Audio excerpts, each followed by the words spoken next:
All right, guys, we have another question that we are going to consider on compressors, and this is August 2023 exam.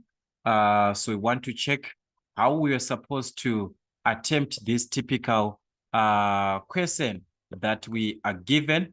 As we know that when we are dealing with compressors, one, we have to know also our basics of our compressors from N5, to understand those basics, and also to know the formulas, the application of the formulas. Like I said before, power machines is all about the formulas and the manipulation of the formulas to what you are supposed to answer. What is it that you're supposed to answer on that particular question? Is there a formula suitable for that? If there is a formula suitable for that, then we have to apply that formula. Then you can answer or attempt then any typical question that you be given. All right, so we shall quickly check our questions that we are given. The first part was on question 1, which is 1.1, which is to state 2 advantages of multi-stage compressors. Take note over what? Single stage compressors. What are the 2 advantages that we can consider? So I want you to see these advantages that I'm having here. Okay, I don't know if it is gonna be clear, but that is what we have here. We've got they have a higher or better volumetric efficiency. All right, they produce higher pressures, that is higher compression ratios. They allow the gas to be cooled during what? During compression. And also they require lower input work. So these are some of the advantages that you must consider whenever you're comparing what? Multi-stage compressors to what? To single-stage compressors. All right. So there we have got a 3-stage, take note, that's a multiple stage compressor that we have, whereby we are given a 3-stage compressor. So X representing the number of stages is 3. Single acting. Remember that the single acting affect the speed. So this is a single acting. So this part does not affect anything at all. All right. If it was a double acting, meaning to say your speed, you're going to multiply by 2. So meaning to say this is what we're going to have on our diagram. Sorry for this. I'm just going to have a sketch. Remember, that's our volume, this side, and this is for the pressure. So want to check if there is a clearance here, or if we are to consider a clearance somehow deliver this intercooling, then the constant, all right, guess of this giving values as a decimal place. All right. Then we've got the free air is of the pressure. All right. So meaning to say, all right, then the intercooling is incomplete. Then also we've got the polytropic compression. All right. So there, meaning to say we have to consider this in this format, we have to consider this as also going to have the effective volume application there. All right. So let's just going to have a sketch there. All right, so guys, this is just a sketch, all right? I've got a 1 corresponding here, 2, 3, 4. Remember, this is 1, 2, 3 stages that we have, where we've got our low pressure, intermediate pressure, the high pressure. All right. Maybe we might not even need this. Let us just leave it like that. What do we have here? We are given that as it's a single acting air compressor, it delivers air at 7 megapascal. We need to say we're talking about what the delivery pressure, and we know that the delivery is at the end. This is our delivery, whereby this is the inlet. So the delivery pressure, that means we are given P4 as 7 megapascal. That's 7,000 kilopascal. All right, mega, that's times 10 to the exponent of 6. As we are supposed to have pressure in kilopascal from the inlet pressure, which is 96. So that's your inlet pressure from 96.73 kilopascal. Okay, what else? And there we have the temperature also at the inlet, which is our T1. So we also have T1 303 Kelvin. Okay, then here they are now saying the free air delivered is 2.8 cubic meters per minute from the free air, the free air. Take note there. From a pressure and temp, this is affecting free air. This is for free air condition because we also have the pressure at that moment and also the temperature at that moment. So I'm just going to talk about this free air conditions. So for free air conditions, just pardon me, guys. I need to take this information properly so that you understand me. So we've got the volume there, which is the volumetric efficiency of 2.8 cubic meters per minute. All right, 2.8 cubic meters per minute. And also the pressure there, 101, which is the pressure of what? That's the pressure of air, which is 101 kilopascal. So we've got the volume of air, the pressure of air, then the temperature, 15.57. If we add 273, we're going to get 288.5. So the temperature there is going to be 288.5. We add 273 there to give our temperature in what? In Kelvin. So this is the conditions for free air. Shall talk about that. Let's move on. Then intercooling is complete for minimum work. We talked about this part of intercooling, whereby we're going to have minimum work there. And assume the polytropic index and the gas constant are 1.3 and 0.287. So we've got the polytropic constant, which is N. Remember, in polytropic, we've got N, which is 1.3. Then the gas constant, which is R, is given as 0.287 kilojoules per kg Kelvin, because our temperature is given what? In Kelvin. Okay, that's what we have there. And what else? Then they gave us the constant pressure heat capacity. Take note, the constant pressure, CP there. This is CP, all right? That's it. And give all answers correct to 3 decimal places. All right, so we've got CP, which is 1.005 kilojoules per kg Kelvin, all right, which is the constant pressure, which is 1.005 kilojoules per watt per kg Kelvin. And our answers are supposed to be given what? To 3 decimal places. All right, every answer then. Okay, so let us try to work out and see. Okay, let's try and see here what we are given. 1.21. The question is, calculate the mass of free air delivered in kilograms per hour. The mass of free air. We're talking about the free air, meaning to say, what are you supposed to think about? You're supposed to think about free air conditions. These are the free air conditions. And we need the mass there in kilograms per hour. Is that possible? Okay, let's see. From the free air conditions, we have, okay, this is just like, okay, let me just put it this way. This is like we're just saying, this is the volume of air, the pressure of air, the temperature of air.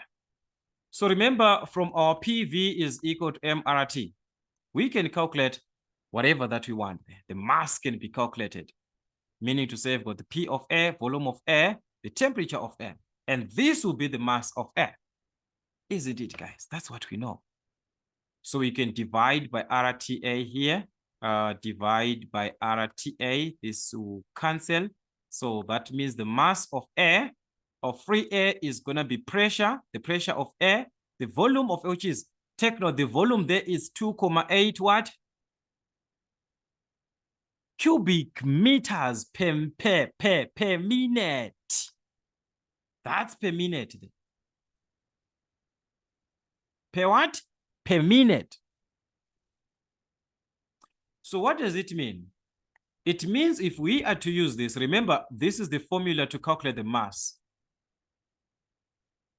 So it means whatever that I'm going to have from this mass formula here, or let me write it down, PA, VA over RTA, or you can just write T, R, V, whatever that you want, as long as you understand what does that V represent.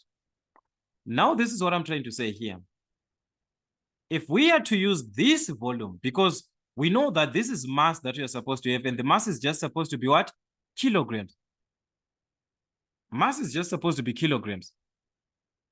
But because of what we are having here, the volume that is being taken per minute, the per minute there, it means the unit of mass that we are going to calculate is not just going to be kilogram, but it's going to be kilogram per minute, because we are using the volume in cubic meters per minute.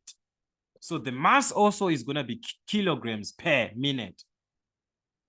But the question is that they want us to calculate this in kilograms, not per minute, but per what? Per hour. Per hour. That is the question there. Per hour. So we are back now. We understand that if we are to convert in terms of our conversion, okay, the kilogram per minute to be converted to a kilogram per hour, we have to take this to say in an hour, we have got how many minutes? We've got 60 minutes. What about in a minute? Because we want to convert a minute to be in hours. So it's going to be 1 over 60 times what? Times an hour. Meaning to say, whatever that I'm going to have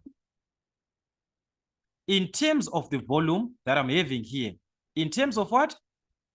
In terms of the volume. Whatever that we are going to have there has to be affected by this in order for us to have per hour.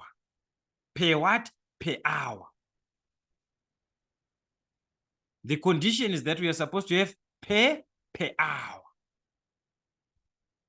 All right. So this is it. Our mass is going to be the pressure, 101 times the volume, which is 2,8 over what? R, which is our R we are given. Remember, our R there was 0.287 here. That's 0.287. So we're going to have 0.287 times the temperature of air, which is 288.5 like this. So the answer that we are going to obtain in this case is going to be in kilograms per minute. All right. So meaning to say, if we are to simplify this, whatever that you're going to have here, because it's kilogram per minute. And like I said, in order for you to have per hour, it means we are supposed to what? To divide. What are we dividing? Because we need per hour here. Per hour, it must be an hour. Take note, it must be an hour. So an hour, it's 1 over 60 of an hour. That is a minute. A minute is 1 over 60 of an hour.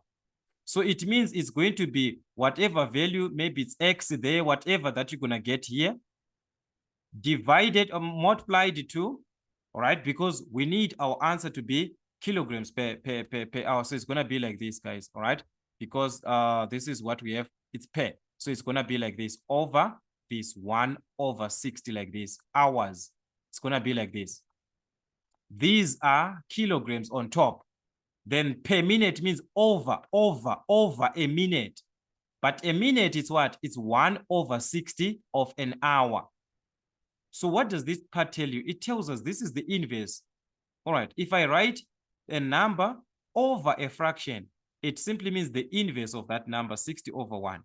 So it means in order for us to convert this kilogram per minute to be converted to kilogram per hour, we simply multiply by 60, because to divide by 1 over 60 means to multiply by what? By 60 over 1. Remember how you introduce your what? How you introduce your multiplication. If you are given a division, you multiply by the what? By the inverse of what you're given. So in order for us to convert this, we're going to multiply by the inverse, which is 60 over 1. So our answer is going to be in kilogram per what? Kilogram per hour. Know how to convert your units, guys, all right, from your mathematics there. So this was going to give us the mass in kilogram per hour, and that was going to be something like 204,879, which is already in what? In kilogram per hour.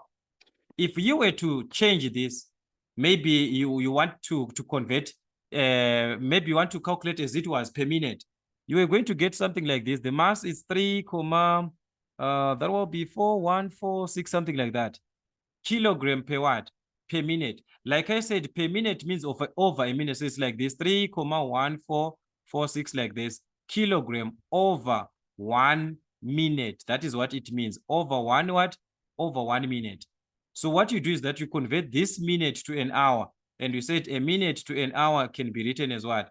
A minute to an hour can be written as 1 over 60 in hours. So it's going to be 1 over 60 in hours. So these are kilograms. So the other is going to be kilogram per hour. We converted 1 minute to hour, which is what? 1 over 60. You divide like this, you're going to get an answer approximately to this one. That's how you can even do it.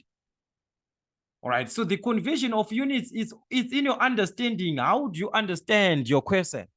It's not like you have to follow this stage. The conversion of units is in your hands. How do you understand that part? All right, so this was our first part. Then also they want us on this part here to calculate the induced volume in cubic meters per second. So it must be cubic meters per second. The induced what? The induced volume. All right.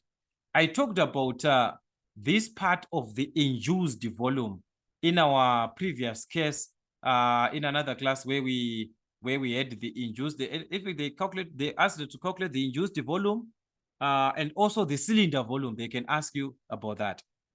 So I said, whenever you are to calculate the induced volume, you go back to the what? Your application of the gas laws. From the formula of from our gas laws, remember, we've got this formula: P1 V1 over T1 is equal to P2 V2 T2. Do we have the information necessary? V1 is the one indicating what? Our induced volume. So this condition here can be taken to whatever part that we are given, which is complete. Do we have a part which is complete? Here or if you take on the first condition, that is where we have P1 and T1. So this is the condition that you're going to have here. So P2 and V2 are going to be taken from free air conditions. That is where information is complete. There's volume there, there's pressure, there's temperature. So it means from this formula, we can manipulate it and say P1. So we're going to manipulate our formula and say P1 induced volume times the induced volume over T1 is equal to, instead of having P2, we are going to have the pressure now for the free air conditions. So for the free air conditions, we can just write A for that. So it's PA VA over TA. What we want is to calculate is this one. We want to have this. So you're going to remove this part here. So how do you remove this? Just multiply by T1 over P1, the inverse, so that this will cancel and this will cancel. The inverse that you multiplied on this side must also multiply this side, T1 over P1. We have made this the subject. What we want is to have, whatever way that you want, you can even cross multiply. Then divide by whatever that you want. I explained that other way. So that's why introducing another method here. So meaning to say, this is what you're going to have.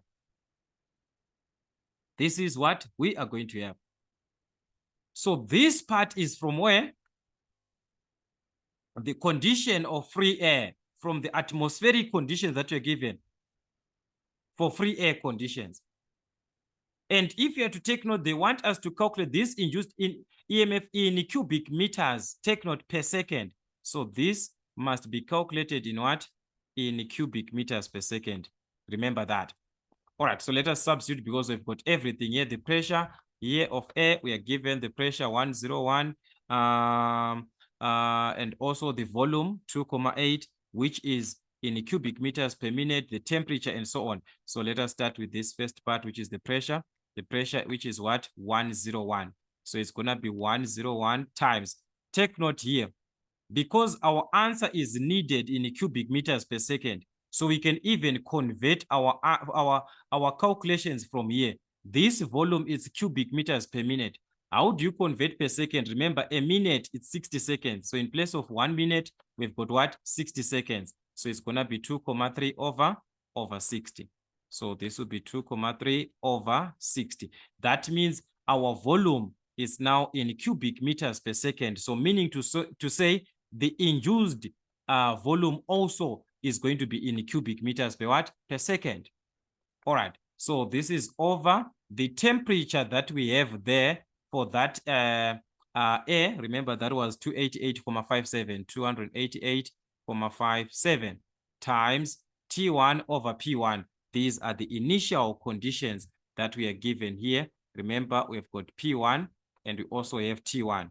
All right. So T1 303 and P1 96,73. So you're just going to substitute here. All right. Sorry, this is T1 here, which is 303 over P1, which is 96,73. So that's it. We have got the induced volume, and that was going to give us 0,05116 like that, which is 51 at the end in cubic meters per second. Since this was converted to cubic meters per second, it means our answer is going to be in cubic meters per what?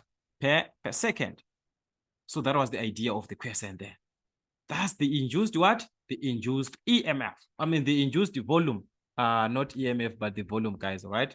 And now considering our science there. All right, let's move on to the other part of the question. They now want us to calculate the compressor's indicated power in kilowatts. All right. The compressor's what? Indicated power in kilowatts. We're talking about the power that is affecting our compressor at the end in kilowatts. All right. Let me just remove some of the other things here. Whatever that we need, we can recall from what we calculated before. All right. Remember, power means what? Power is work done over time. That is what we know. Power is simply what? Work done per second. Work done per time in second. So if you understand that power is work done per second, and here we've got the formula for work done. If you check, okay, is it, where is it? Here. Here. All right. If you check on this part, they are formulas that are used to calculate what? The work done. Different formula for work done. All right, these are the formulas that we have, and this is the one. These are the ones that we're going to consider as we are dealing with what? With our compressors. There are two formulas. There's this formula.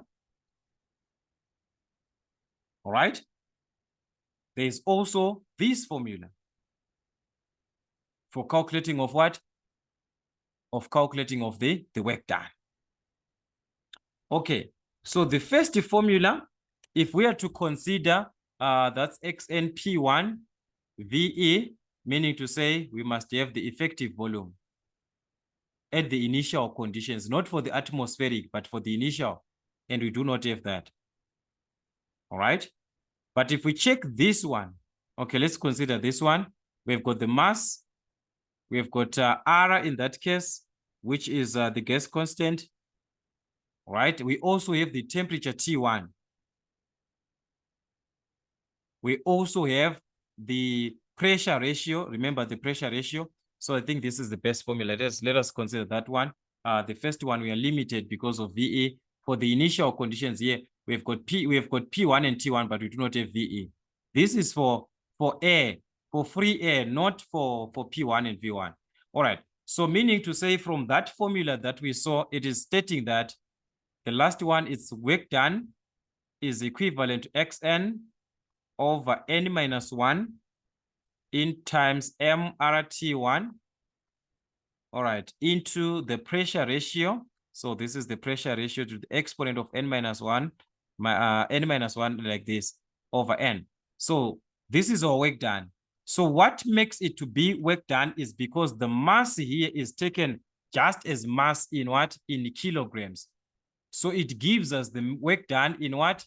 In kilojoules, all right? But what we want here is not the work done.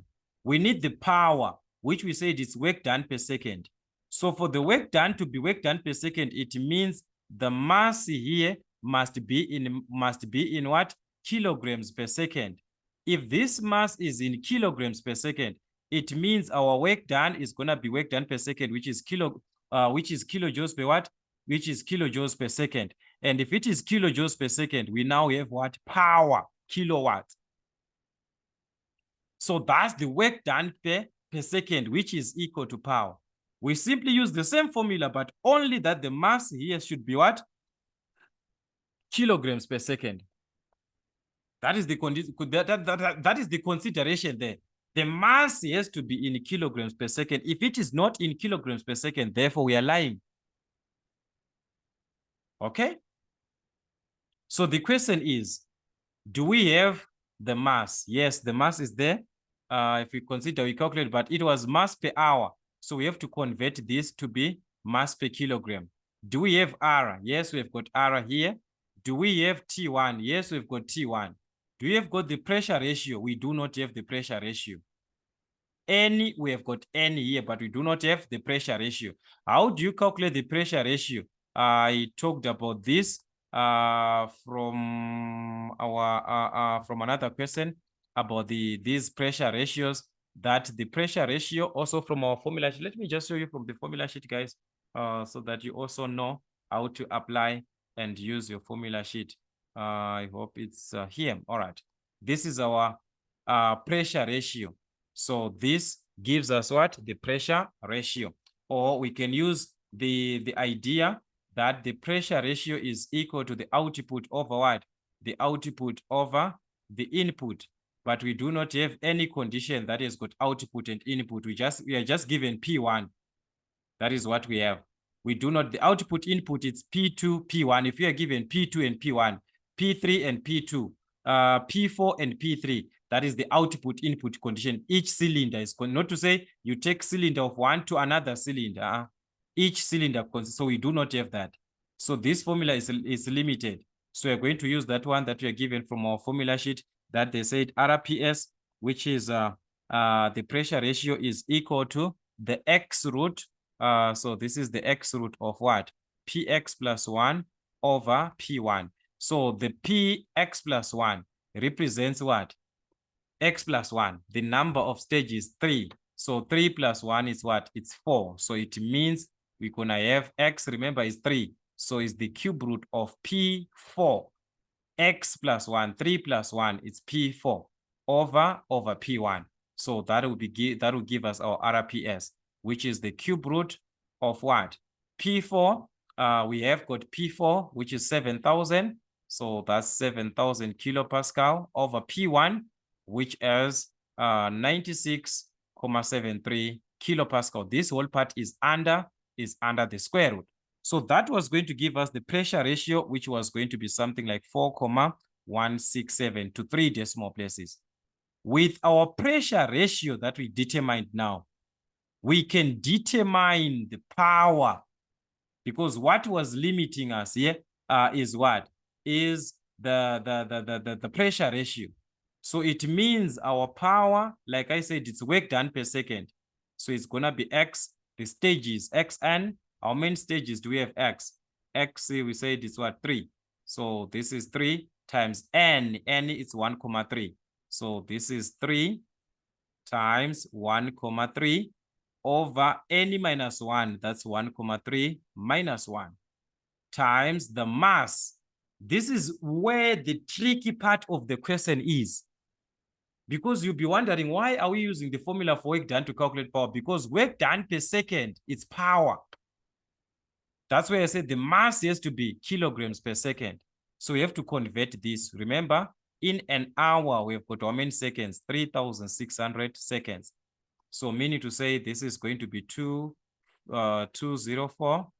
All right, so that's, sorry, 204 there. That's 204,879 over what? 3,600 to give us kilograms per second. All right, per second, times T1, the temperature at the inlet conditions T1, which is 303. So this is 303 into the pressure ratio, which we are supposed to use as P2 over P1, P3 over P2, but we do not have that. So we have to calculate from its formula, and we have this value. So we're just going to substitute. So it only depends with the condition of the question that you're given. So you just have to do as many questions as you can.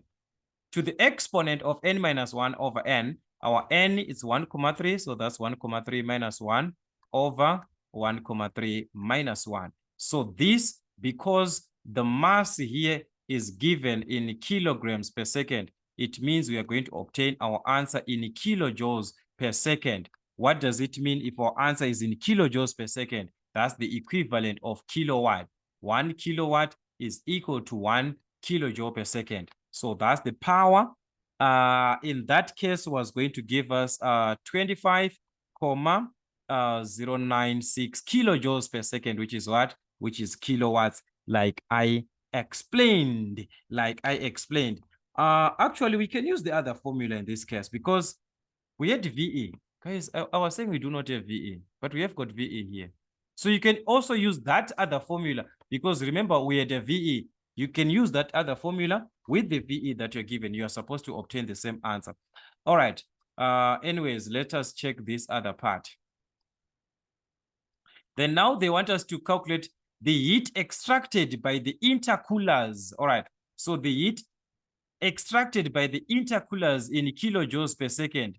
So the intercoolers, we are here in the intermediate. The intercoolers, we are talking about the stage 2 to what? The stage 2 to 3. The stage 2 to 3. That is the stage of what? The intercooler 2 to 3. Whenever you talk about the intercooler, think about the stage what? 2 to 3. So they want us to calculate heat from there. Wow, how do you calculate the heat? All right. In terms of the heat, remember we've got this formula here from our formula sheet, which is used in calculating the heat for the intercooler. This is the heat for the intercooler. All right. So the heat for the intercooler, we're going to need that mass. Remember our mass, guys. So this is 1.24. So the heat for the intercooler, which is Q, intercooler, or you can write Q, stage 2 to 3. That is what? Representing what? The intercooler. It is given as, all right, we know that the heat is the mass times the specific heat capacity, which is for the constant pressure, times the change in temperature. So what you do with that, with the intercooler now, we multiply by the stage to say this is the intercooler stage. So you multiply by 2. So it's going to be 2 mCp like that. So take note. Instead of using that, it's going to be 2. All right. So for a 3-stage, like the number of stages, how many stages do we have? That is the idea of what? Of the question. All right. So if we are given a condition that maybe we have got in this case we can have maybe a 2-stage or a 3-stage. Everything is supposed to be affected by the stage where the intercooler is located, where the intercooler is being located. So this means that on the 2nd stage, that's where we are affected. So that means here you're gonna have, do you have the mass here? Do you have everything? All right. This is it here, 2 times the mass times Cp we are given. The change in temperature for the intercooler, we're talking about T3 and what? T2. So it's gonna be T3 minus T2. Are we having T3, T2? All right. If we check here, we are just given T1. Remember what we said about this stage of the intercooler, when it is perfect like that, we are going to consider T1 to be equal to what? To be equal to T3. So meaning to say the value of T1 is the one that you use for T3. Okay? So meaning to say this here in place of T1, in place of T3, we have T3 is equal to T1, which is 303 Kelvin. I explained about this also in our previous class that we had of the air compressor. So that is our T3 then. Okay? Then we do not have T2. Here we do not have T2. Definitely there's no T2 here. We never calculated this. All right. So for T2, what we can do is that we can go back to our normal, because we've got T1. So you can go back to our normal gas laws. Remember I said compressors are a direct application of what? Of our gas laws. From the laws of our gases, we understand that there's this formula that I always talk about from our first page of the formula sheet. T2 over T1 is equal to, in terms of volume, it's V1 over V2, but we are not referring that we need pressure. So you're going to talk about P2 over P1, which is to the exponent of n minus 1. So I want you to check the first page of the formula sheet. There's this formula. So there we can calculate T2. If you make this the subject, it means T2 is equal to multiply this side by T1. So that will be T1 into P2 over P1 to the exponent of n minus 1 over n. But the question now goes back to say, do we have P2 over P1? Remember, I talked about this also when we were calculating the pressure ratio. I said we can use output over input of that cylinder. The first cylinder, the output is 2, the input is 1. So meaning to say P2 over P1 represents what? The pressure ratio. P3 over P2, the pressure ratio. P4 over P3, like that. So meaning to say, instead of us here, we calculating P2, the one that we do not have, no, just use the pressure ratio that you got before. Remember, we calculated our pressure ratio, the one that we used when we were calculating power. I've already erased that, but remember the value that we got for the pressure ratio, that was 4,167. So meaning to say we're going to substitute T1. We have got T1 here. So T2 is equal to T1, 303 into the pressure ratio, which we got previously as what? 4,167. To the exponent of n, we've got our n, which is 1,3. So that's 1,3 minus 1 over 1,3. So this is going to give us T2. And that is going to give us 421.19. That's 1907, like that. So it's going to be 191 Kelvin. So having T2 can now allow us to calculate what? This value that we are given, which is the energy, that is the heat, that is for the intercooler. So it's going to be 2 times. Remember, the heat is supposed to be, this is kilojoules per second, because we are given our mass is kilograms per hour. They are said kilojoules per second. So meaning to say that mass that we got, remember our mass was given in kilograms per hour. It was 204. Remember, it was 204.478 kilograms per hour. And I said per second, 1 hour is 3,600. So it's going to be 204.478 over 3,600. That is per second. Times Cp, we are given the constant pressure heat capacity, which is 1.005. All right. So as long this is in kilograms per second, this energy is going to be kilojoules per second times the change in temperature, which we said T3, and T3 is equal to T1, remember? So that's 303 minus 421.191. If the intercooling is what? Is complete, or if the intercooling is perfect. So that was going to give us a negative, that's negative 13,493 kilojoules per watt per second. Remember, we converted to give us the mass per second. So that's it. That's the heat that is being what? Extracted. So therefore, you can just write Q intercooler is equal to 13.493 kilojoules per watt per second. Okay, so that is the idea of the question. 5 marks for that, because you have to calculate the temperature, use it there. So as you can see, power machines, guys, your formulas, know your formulas. Power machines is all about the formulas. You need to understand your formulas. So that was 20 marks. I just hope for those who are going to answer compressors on their final exam, you're going to have a question similar to this one. Remember, our questions, we are supposed to choose any 5, depending with the question paper that you are having for that particular year, but you're supposed to choose any 5 questions. So any 5, guys, you can take compressors there. All right. So we shall see more questions to come so that you can also relate on what are you supposed to answer in your final exams.